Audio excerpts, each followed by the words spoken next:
one thing that really, really irritates me is when people yawn in public, but they don't put their hand in front of their mouth.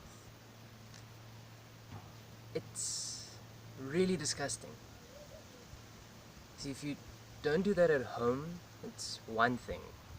People don't really care what you do at home. But when you're in public, no one wants to see what you had for breakfast. Really?